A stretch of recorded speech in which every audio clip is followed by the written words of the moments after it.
नमस्कार सभी लोगों को। आज 2 जुलाई को यूपी टेट की परीक्षाएं आरंभ हुई हैं और मुझे ऐसा लगा कि विद्यार्थियों को आए हुए प्रश्नों का उत्तर उपलब्ध कराना चाहिए। उस क्रम में इस वीडियो में मैं आज जो 6 to 8 का पेपर था, 6 to 8 के लेवल पर, उसमें इस वीडियो में मैं बाल विकास के प्रश्नों के उत्तर को देने जा रहा हूं। तो आप लोग इससे मिला सकते हैं कि बाल विकास एवं शिक्षण विधि में आप लोगों के कितने प्रश्न सही हैं। तो आइए देर नहीं करते हैं, प्रश्न को शुरू करते हैं। पहला प्रश्न पूछा गया कि घर और स्कूल के माहौल से प्रभावित अधिगम इन बातों को उजागर करता है: केवल अनुकूलन, प्रतिवर्त नियंत्रण, पर्यावरणीय कारक या आनुवंशिक निर्धारणवाद। तो दोस्तों, मैं बहुत ज़्यादा डेफिनेशन में नहीं जाऊंगा और सीधे उत्तर बताऊंगा सभी प्रश्नों का, ताकि आप लोग जल्दी से मिलान कर सकें। तो इस पहले प्रश्न का जो उत्तर है, ये जिस भी विद्यार्थी ने दिया है प्रश्न, जिसने भी सॉल्व किया है, उनका जो सी ऑप्शन है पर्यावरणीय कारक, ये बिल्कुल सही होगा। दूसरा प्रश्न दिया गया है कि किशोरों की स्वायत्तता की आवश्यकता होती है क्योंकि वे प्रतिक्रियाओं पर निर्भर करते हैं, पहला ऑप्शन है।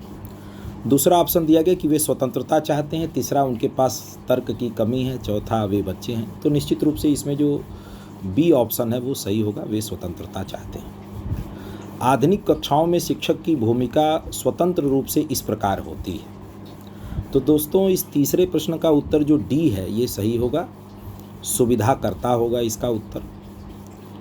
और चौथा प्रश्न दिया गया कि आसान से कठिन की ओर बढ़ने पर जोर देने वाला शिक्षण सिद्धांत इसका समर्थन करता है। पहला ऑप्शन है संज्ञानात्मक सहारा, दूसरा दंड, तीसरा मौन और चौथा स्मरण।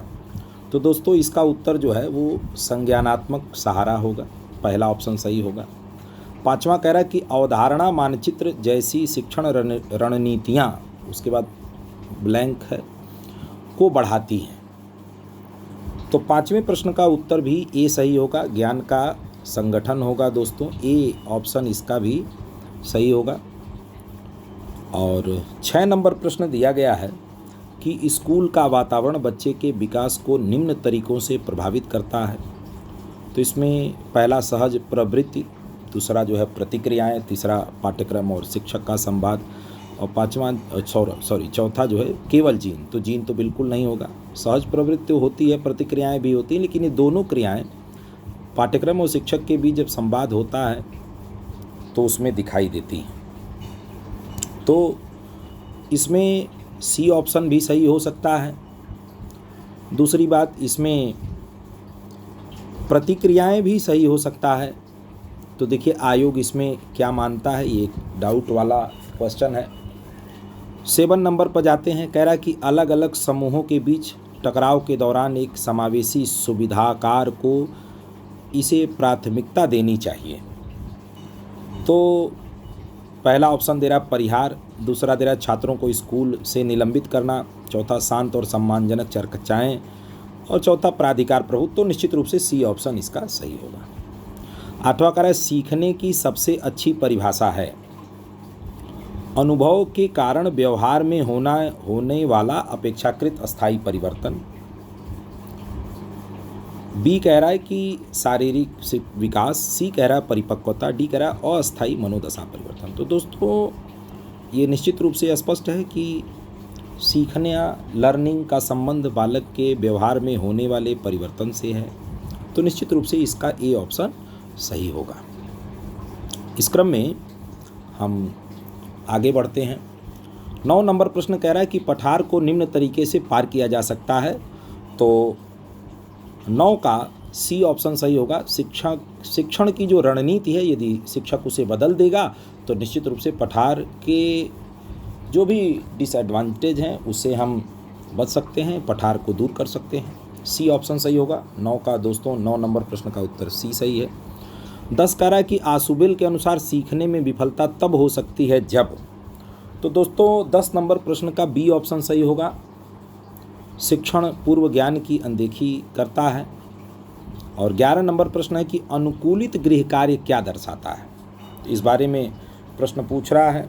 तो तो 11 नंबर जो प्रश्न है इसका उत्तर सी सही होगा। शिक्षार्थी की आवश्यकताओं के आधार पर विभेदीकरण करना, सी ऑप्शन इसमें सही होगा दोस्तों। और 12 नंबर जो प्रश्न है कह रहा है कि बच्चों के विकास के सामान्य सिद्धांतों के अनुसार विकास को निरंतर प्रक्रिया क्यों मानता है, तो 12 का बी सही होगा। विकास जन्म से पहले से लेकर मृत्यु तक जारी रहता है, निश्चित तौर पर माँ के गर्भ से लेकर के मृत्यु तक होता है। 13 नंबर प्रश्न कह रहा है कि कड़ी आलोचना के बाद भाग लेना बंद कर देने वाला छात्र निम्नलिखित में से किस सीमा का प्रदर्शन करता है, तो 13 नंबर प्रश्न का उत्तर जो होगा वह बी ऑप्शन सही होगा इसका, निश्चित रूप से दंड आधारित नियंत्रण।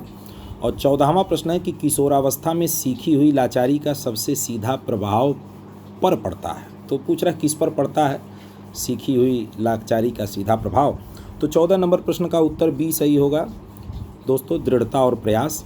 और 15 नंबर प्रश्न है कि समावेशी स्कूल वातावरण की विशेषताएं हैं सम्मान और सहभागिता, पदानुक्रम, एक समानता अथवा पृथक्करण, तो इसका दोस्तों ए ऑप्शन सही होगा। समावेशी स्कूल में सम्मान और सहभागिता निश्चित रूप से प्राप्त होती है। 16 नंबर प्रश्न है कि केवल अंकों से प्रेरित छात्र मुख्य रूप से किसके द्वारा प्रोत्साहित होता है, तो 16 नंबर यह जो प्रश्न है इसका उत्तर बी सही होगा। बाहरी प्रेरणा जो है वो इसका उत्तर सही होगा। आगे बढ़ते हैं।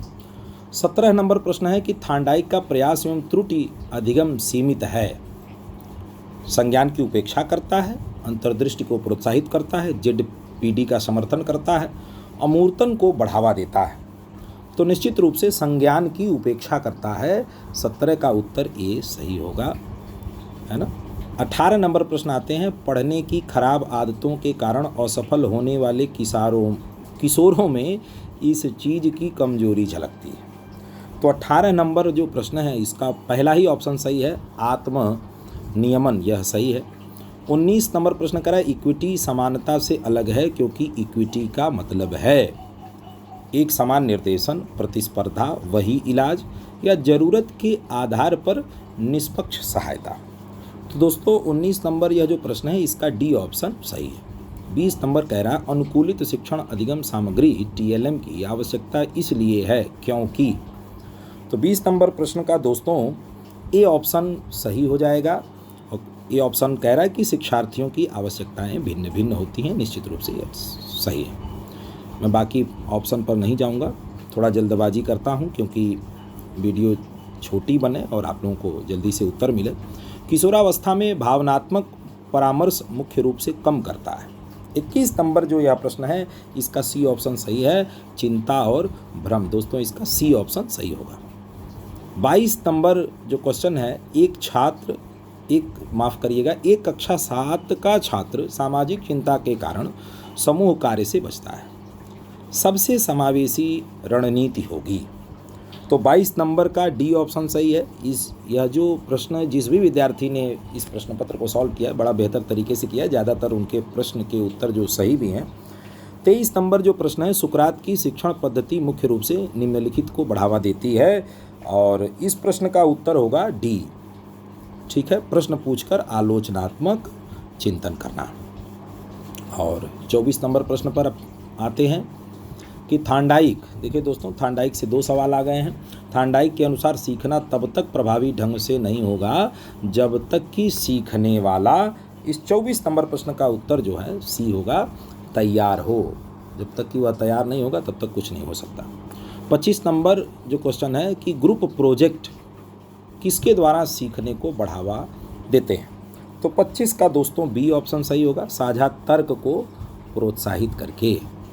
और 26 नंबर प्रश्न है, कक्षा में होने वाली बहसें किसके माध्यम से संज्ञानात्मक विकास को बढ़ावा दे सकती हैं, तो 26 नंबर प्रश्न का उत्तर होगा डी, ठीक है, संज्ञानात्मक संघर्ष।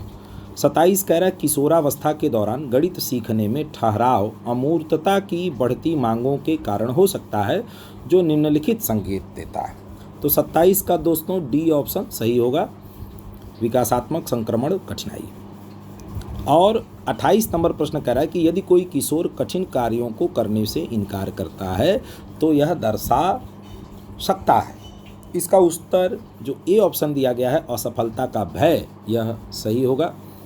29 नंबर प्रश्न है, अत्यधिक स्क्रीन समय और अनियमित दिनचर्या के कारण किशोरों को देर रात तक जागना मुख्य रूप से निम्न में से कौन से कारणों से होने वाली कठिनाइयों का एक उदाहरण है? तो दोस्तों इसका ए ऑप्शन सही होगा, पर्यावरणीय कारक होगा। इसका ए जो ऑप्शन है वह सही होगा। 30 कह रहा है, लास्ट प्रश्न है, सहयोगी सीखना समावेशन को बढ़ावा देता है।